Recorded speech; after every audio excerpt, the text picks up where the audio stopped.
Os livros de Esdras e Neemias. Na maioria das Bíblias modernas, esses livros são separados, mas essa divisão aconteceu muito tempo depois de terem sido escritos. Originalmente foi um trabalho só, escrito por um único autor. A história se passa depois que os babilônios destruíram Jerusalém e o seu templo e levaram muitas pessoas para o exílio. E a história desse livro começa cerca de 50 anos depois e conta o retorno de alguns israelitas a Jerusalém, e o que aconteceu quando eles reconstruíram a cidade e as suas vidas lá. Especificamente, o livro se concentra em 3 líderes-chave que guiaram os esforços de reconstrução. Você tem Zorobabel, depois Esdras e depois Neemias. E o conceito do livro se concentra nos esforços de cada líder. Zorobabel leva um grande grupo de pessoas de volta a Jerusalém para reconstruir o templo. E cerca de 60 anos depois, Esdras chega a Jerusalém para ensinar a Torá e reconstruir a comunidade. E depois dele vem Neemias, que lidera a reconstrução das muralhas de Jerusalém. E essas 3 histórias são projetadas para serem paralelas. Cada uma começa com o rei da Pérsia solicitado por Deus para enviar o líder a Jerusalém, e ele oferece recursos e apoio. E cada líder encontra oposição nos seus esforços, as quais eles superam, mas de uma maneira que leva a um estranho anticlímax em cada uma das 3 partes. Vamos voltar onde tudo começou e ver como tudo se encaixa. Assim, a história começa com um decreto de Ciro, rei da Pérsia, e ele é movido por Deus para permitir que os exilados retornem a Jerusalém e reconstruam o templo. E o autor diz que isso cumpre uma promessa feita pelo profeta Jeremias de que os exilados um dia retornariam a Jerusalém.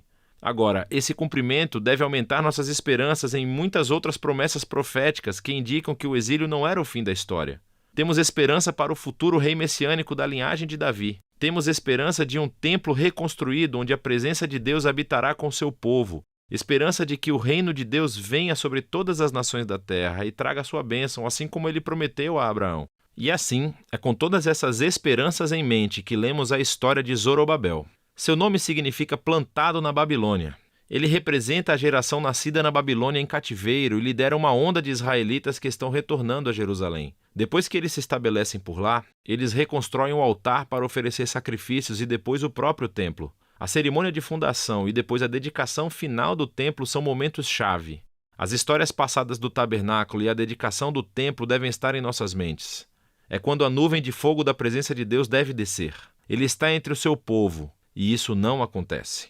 E assim, enquanto pessoas estavam felizes com esse novo templo, os anciãos que tinham visto o templo anterior de Salomão clamam em pesar. Não é nada como o passado glorioso que tiveram, ou as suas esperanças para o futuro.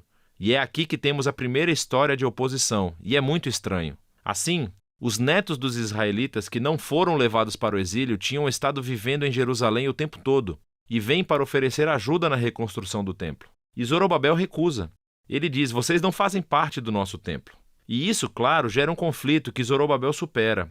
Mas é muito estranho porque os profetas previram que as tribos de Israel se reuniriam juntamente com todas as nações para participar da adoração do Deus de Israel quando o reino finalmente chegasse. Então esse é um momento anticlimático, para dizer o mínimo. Na próxima sessão avançamos cerca de 60 anos e conhecemos Esdras. Ele é um líder entre os israelitas exilados na Babilônia. Ele é um estudioso da Torá e um professor, e então é nomeado por Artaxerxes, rei da Pérsia, para liderar outro grupo de pessoas de volta a Jerusalém. E Esdras quer trazer a renovação espiritual e social entre as pessoas. As nossas esperanças são altas, e novamente chegamos a outro momento anticlimático da história. Esdras descobre que muitos dos israelitas exilados que voltaram se casaram com exilados que viviam em torno de Jerusalém. Alguns deles não eram israelitas e quase com certeza alguns deles eram. Esdras então apela para os mandamentos da Torá, que Israel deve ser santo e se separar dos antigos cananeus. E então ele diz que as pessoas que vivem em torno de Jerusalém são como os cananeus. Elas vão corromper os exilados. Então Esdras oferece uma oração de arrependimento e é muito sincero. Mas depois ele convoca todos os líderes e faz esse decreto de divórcio, que diz que todos esses casamentos devem ser anulados e as mulheres e crianças mandadas embora. E o decreto é cumprido apenas parcialmente. Temos uma lista de alguns dos homens que se divorciaram de suas esposas. A história é muito estranha por várias razões. Primeiro de tudo, Deus nunca ordenou que Esdras fizesse isso. Foram os líderes de Jerusalém que levaram Esdras a fazer o decreto. Segundo, o profeta contemporâneo Malaquias disse que o exílio deveria se importar com a pureza. Mas ele também disse que Deus se opunha ao divórcio. E assim gera os resultados mistos do decreto. Tudo isso se encaixa nesse padrão estranho de anticlímax final. o que nos leva à próxima sessão sobre Neemias. Ele é um oficial israelita que serve no governo persa. E quando ouve sobre o estado arruinado das muralhas de Jerusalém, ele ora e depois recebe permissão do rei persa Artaxerxes para reconstruir as muralhas. O rei até lhe dá uma escolta armada e todos esses recursos. Então, depois de chegar a Jerusalém, ele começa o projeto de construção e também enfrenta a oposição das pessoas que já moravam em Jerusalém. Mais uma vez, estamos diante de uma tensão no meio da história. O profeta contemporâneo Zacarias disse que a nova Jerusalém do reino de Deus seria uma cidade sem muros, que a presença de Deus a cercaria, que as pessoas de todas as nações se juntariam ao povo da aliança. Mas Neemias parece ter a visão oposta. Ele informa as pessoas ao redor de Jerusalém que elas não têm parte em Jerusalém. E isso, é claro, provoca hostilidade. E assim, enquanto Neemias realiza sua visão para a cidade com integridade e coragem, eles têm que construir a cidade com guardas armados para protegê-los. Será que esse conflito poderia ter sido tratado de forma diferente? E isso tudo leva à conclusão do livro em 2 movimentos. Primeiro positivo e depois negativo. Esdras e Neemias juntam forças para promover uma renovação espiritual entre o povo. Eles reúnem todos os exilados em um festival durante 7 dias, onde leem e ensinam a Torá a todas as pessoas. E depois eles comemoram a antiga festa dos tabernáculos, para lembrar a fidelidade de Deus desde o êxodo e as jornadas no deserto. Então, eles oferecem uma confissão dos seus pecados, prometem renovar a aliança e seguir todos os mandamentos da Torá. E terminam com uma grande comemoração sobre o templo, as muralhas de Jerusalém. E estamos pensando que este até poderia ser o ponto da virada, mas não é. O livro termina em um grande infortúnio. Neemias caminha pela cidade e descobre que o povo não cumpriu seus votos da aliança. Assim, o trabalho de Zorobabel é desfeito e ele descobre que o templo está sendo negligenciado e ocupado por pessoas não qualificadas. Ele então descobre que o trabalho de Esdras está sendo comprometido. Ele encontra todos transgredindo a Torá. As pessoas estão trabalhando no sábado.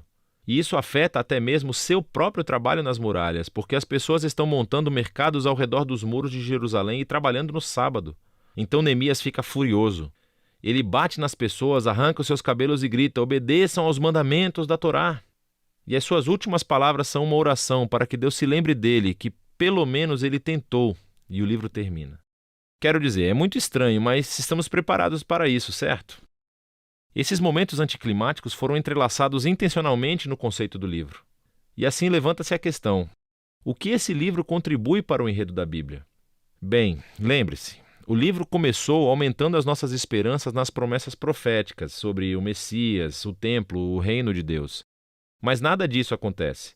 Então, mesmo que Israel esteja de volta na sua terra, o seu estado espiritual parece inalterado desde antes do exílio.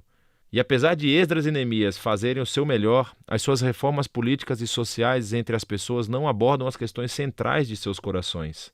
Então, esse livro está apontando a mesma necessidade destacada pelos profetas Jeremias e Ezequiel, que o povo de Deus precisa é uma transformação holística dos seus corações, se eles algum dia vão amar a Deus e obedecer ao seu Deus. E assim o livro termina de uma forma deprimente, mas obriga você a continuar lendo os livros proféticos para descobrir o que Deus vai fazer para cumprir as suas promessas da grande aliança. Mas por enquanto, esse é o livro de Esdras e Neemias.